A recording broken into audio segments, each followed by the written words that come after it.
everyone, it's Shauna from Pay or Wait, and today I'm going to be reviewing Daredevil Season 3, okay? And so this is another birthday edition review coming to you guys.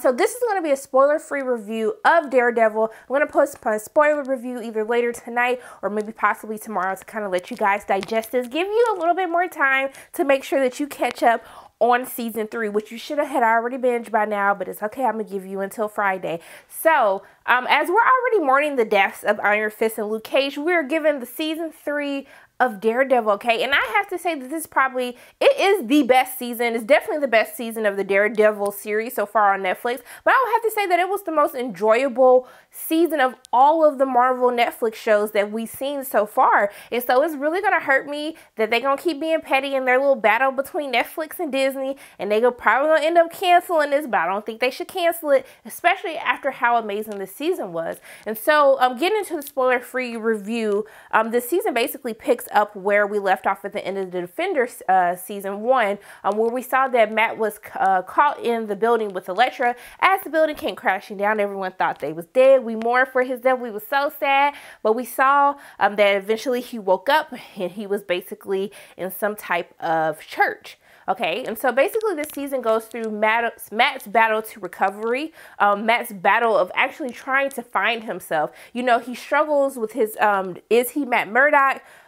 Can he be Matt Murdock and be Daredevil at the same time without putting the ones that he loves in danger? And does he want to be the same vigilante that Hell's Kitchen has come to love and know? And so I think it's great to see the battle between Matt, the battle between, you know, just him finding his self-identity with who he wants to be, his relationship with God, diving into his childhood, his past, how things have shaped him to be the person that he is today. But what I have to say, what I enjoy most about this season was the character development of everyone in the entire cast. Now, this may be a disappointment to some of you.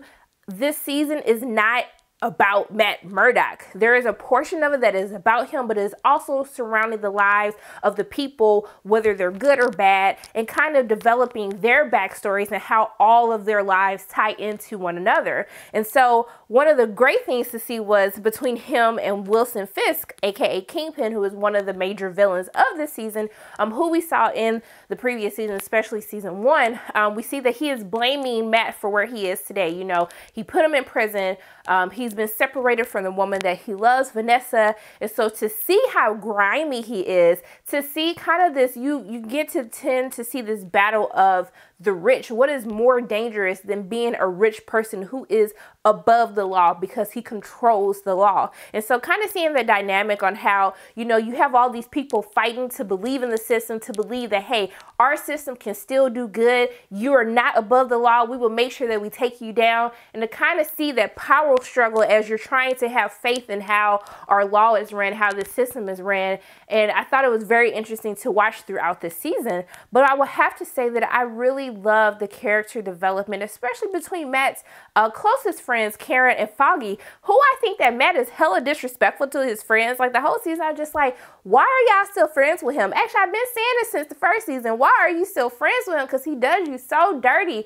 But I understand that it comes from a deeper place of you're trying to protect the ones that you love. And sometimes you feel as though that you have to hurt them in order to save them. But I have to say that seeing the plot, seeing the character development with Karen, to see kind of this whole backstory and why she always comes off as such a tortured character, as she comes off very innocent, but you can tell that there's secrets and skeletons in her closet. And baby, when you find out what happens, I was just like, oh my gosh, like you done been through a lot, girl. Like I'm really sad for you. And then to see Foggy kind of find his place, you know, it's always been, I'm going to take care of Matt, like we're going to have this law firm together. And to kind of see Foggy branch out onto his own as he's kind of forced to do so as they have to get on with life without Matt Murdock, to see his progression, even though I think that his boo Marcy is a little bit disrespectful, and I'll get into that into my spoiler review on how I don't think she really like a ride or die boo, but that's just my personal thoughts and beliefs. But it was great to see that as well.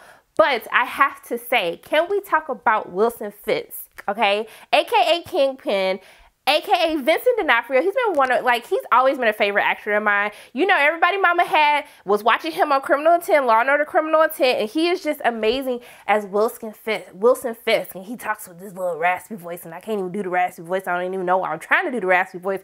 But oh my God, he was such a great villain, because like at first, like, I was just like, you know, I was still caught up on Luke Cage, and I was all about Mariah and Bushmaster, but Wilson Fisk, okay, not only is he powerful in Hell's Kitchen, this man has money, he has connections, which makes him even more dangerous as a villain. When you control so many outside entities outside of just him and Daredevil fighting amongst each other, that is a bad mofo to deal with. And to see how smart he is, how he carefully thinks everything out. He's always 10 steps ahead of all of his enemies. I was just like, oh my God, like this fool really needs to die, because it's just, I don't even think y'all can kill him, because he is just too powerful and he is too well connected. And to kind of see how that plays out, to see how this kind of struggle that Matt and Wilson have, basically, Wilson is he's always felt like you can't have people around you. You can't have people that are close to you, people that you love, because that is a weakness. And to see him and Matt going through the same thing, whereas Wilson has decided that this is actually going to be a strength for him, on how this makes him even more powerful, even more of a baddie. It's interesting to see the dynamic between the two as they struggle in two different ways with keeping those close to them. But we have a new villain, y'all. We had a new villain, Agent Poindexter, aka Bullseye, and that ain't no damn spoiler, because y'all already saw him in the little trailer clip, so I don't want to hear nobody talking about you was spoiling stuff. It was very interesting to see him as well, because his character development, there's a special episode where they kind of go into how he has become this person, how he has become this crazy villain, as you go into his childhood all the way through adulthood, and you see how the circumstances and the cards that he were dealt has led him to this place.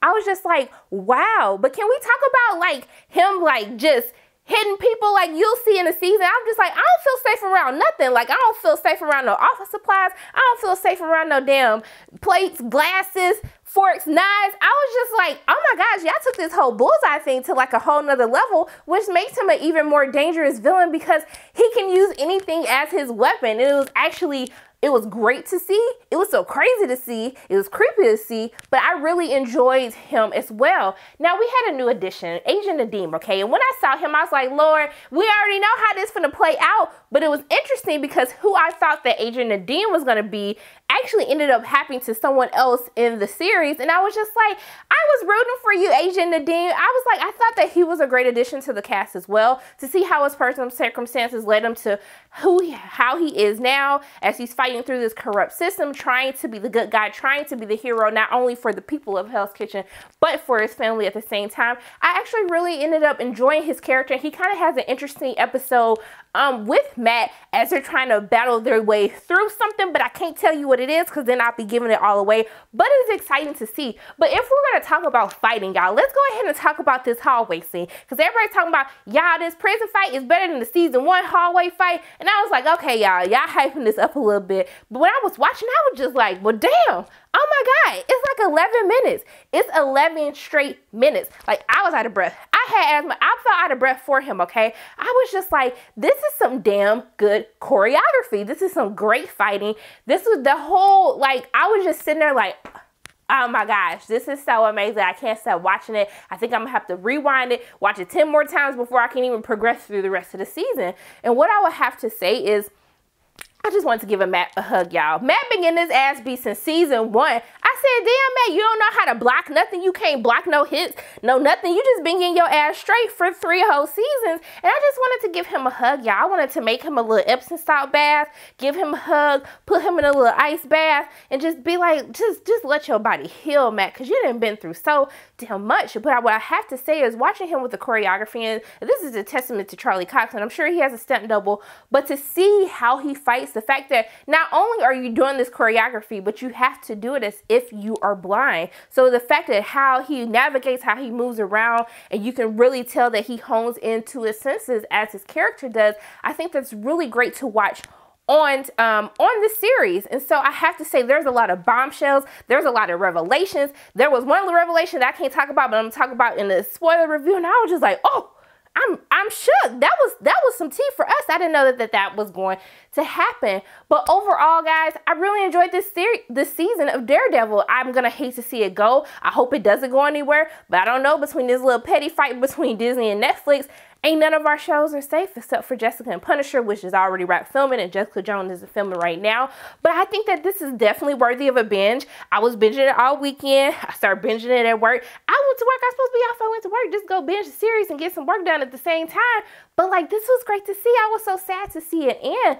But overall, I definitely say, like, y'all need to be watching this right now. Stop what you're doing right now. Hurry up and binge this before we got to go ahead and binge The Chilling Adventures of Sabrina, which comes out on this Friday on the 26th. But those are my thoughts on the spoiler-free review of Daredevil. As always, my name is Sharona from Pay or Waits. And if you like what you saw today, make sure you hit the like button, hit subscribe, share this video with your friends, and make sure you hit that notification bell. And I will see you soon.